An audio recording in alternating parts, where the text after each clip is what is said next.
Now by the Conservative MP Jacob Rees Mogg, who was recently elected as chairman of the influential European Research Group made up of Brexit-backing Conservative MPs. Welcome to the Daily Politics. Thank you. Just before I come to you, Jacob Rees Mogg, George Freeman, should the government now listen to the CBI and their calls to stay inside a customs union after we leave the EU?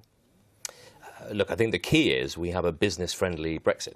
Most of my constituents, when they voted for Brexit, wanted us out of the political union, but actively trading and part of what they were sold in the 70s. So does that mean remaining in the customs union? So let me finish the question. The problem with the customs union is that it prevents us ultimately from signing trade deals. Short-term, industry in this country would like to remain in as predictable an arrangement in terms of trading in Europe as they can. If Liam Fox came back and said, I've got a huge trade deal ready to sign with Africa or with America, then I think the balance of probability would swing and people would say, right, let's grip it. So I think it's a question of transition. Do you think at the moment, all things being equal, that Britain should heed those calls and remain in a customs union with the EU? Well, some of those calls, I think, are designed to stop us implementing Brexit at all, and I don't agree with that. But that's not the question I'm asking. Should Britain remain in a customs union? Should it be on the table? I'd like us to negotiate a deep trade agreement with the European Union in which we have that free customs movement so that the Northern Ireland border works, so that we can sell our goods. I think Jacob wants that. I think our only point of difference is that Jacob, as a sort of sovereignty hawk, would prefer us to be out at the end of March next year, even if we don't have a customs agreement. I would like us to have a customs agreement, and if we didn't, paying the price of another year or two while we negotiate those trade deals, for me, would be a small price to pay. But we agree ultimately we want to be able to do those global trade deals, and that means coming out of the current customs union. Right, but let's just be clear. At the moment, if the price is to stay in the customs union until, in the future, trade deals are struck or could be struck, you would be happy for that and you support that? The key word is the customs union.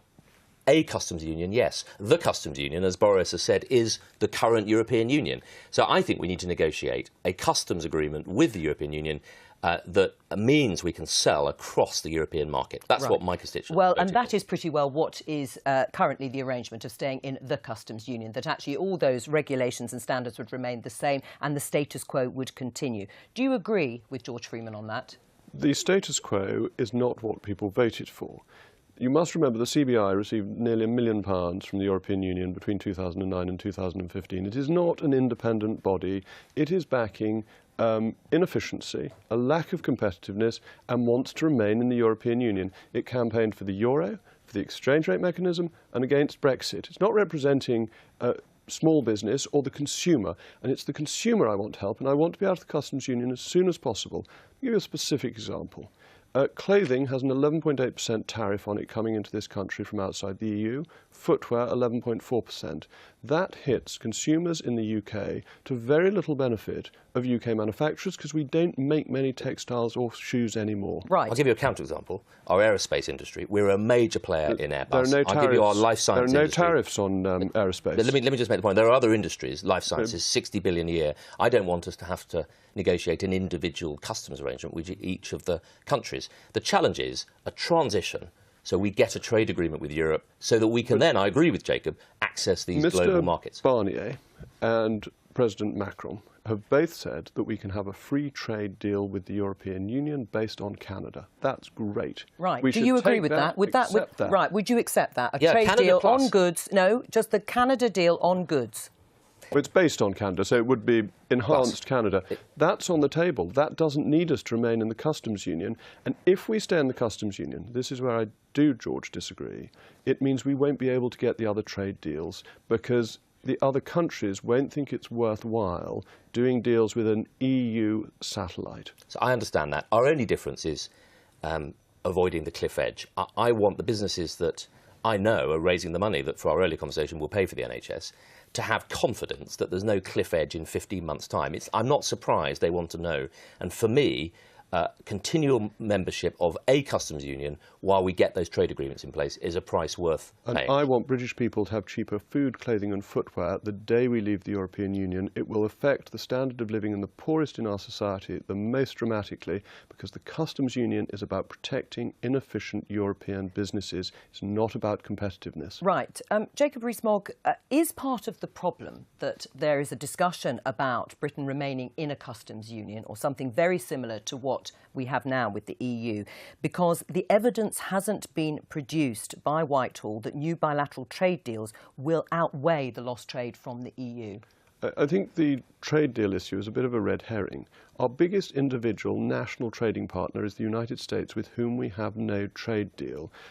Our biggest earner, net earner, is financial services, which by and large don't have trade deals, aren't subject to the trade deals you get with manufactured goods. But what we want is to open up our market to lower prices and to make the UK more competitive and efficient. Would you see it and as use that as a lever to get further? Would you see it as a betrayal if Britain remains in the customs union or a customs union with the EU? If we stay in the customs union, we haven't let the European Union, and it would be a failure on behalf of the government if that's what's happened. It would be a failure of their negotiations. There's a contradiction in what Jacob just said. Well, hang on, because he just said actually that the main reason to come out of the customs union is to be able to do trade deals. Well, you can't do trade deals unless you're out of the customs union. They're much overstated. That we want to do them because they're a useful thing to have. But actually, our biggest single trading partner is the United States, with whom we have no formal trade deal. We have trade arrangements, but not a trade deal. Why do you know better than the CBI, the Confederation of British Industry, about what's best for the British economy? Oh, the CBI has a history of getting things wrong. And you don't?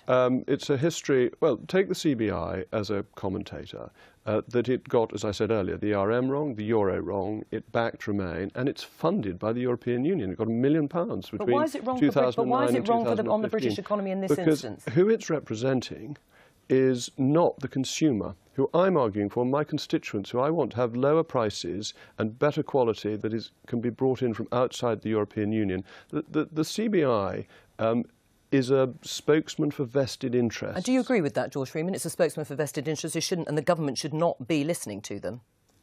Well, Jacob is right in the sense that the CBI is at the very corporate end of the ladder, represents the bigger companies. And frankly, does Jacob would like know to stay. better? But he's wrong, I think. Well, it's not just me. A lot of people agree with me. I think he's wrong to dismiss the views of business so casually.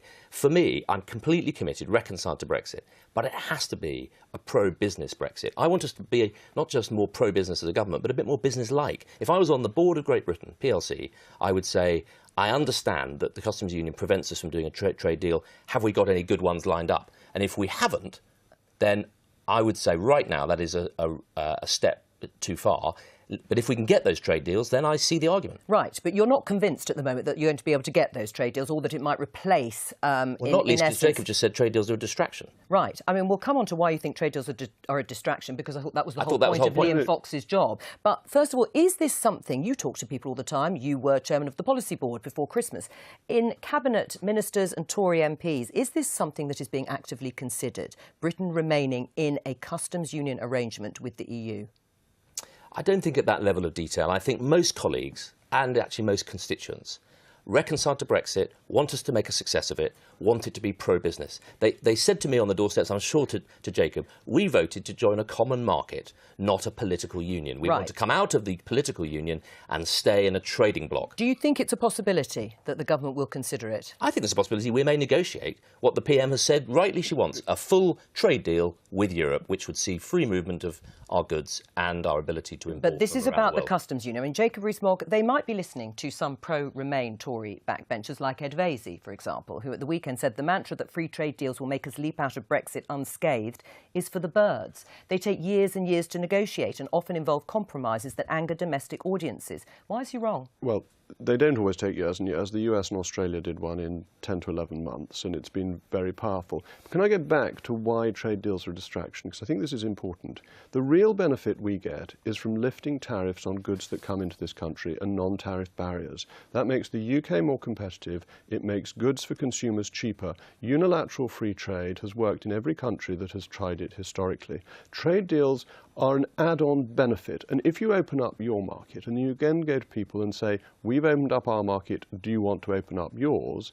That then helps trade even further. But the benefits you get by reducing your input costs and the costs of consumption for voters across the country is very economically powerful. But why then has Liam Fox been put in this position to seek out and scope free trade deals, which has been sold to the British public as a core part of the Brexit operation? Because part of being a swashbuckling, free trading nation is striking out on our own. That's the second stage. Singapore is completely open as a market, but it does trade deals on top because it wants to encourage other people to be as open as it is. It's obviously in our interests. It's in the interest of the world to have as much free trade as possible. And if we can be a catalyst for global free trade, that's very exciting. And if the deals can lead to that, that is a benefit of them. But the key benefit is lifting our tariffs and making goods in this country cheaper, both manufactured inputs for industry, but also making goods cheaper for consumers. The big challenge is transition. We have an economy geared to a European market.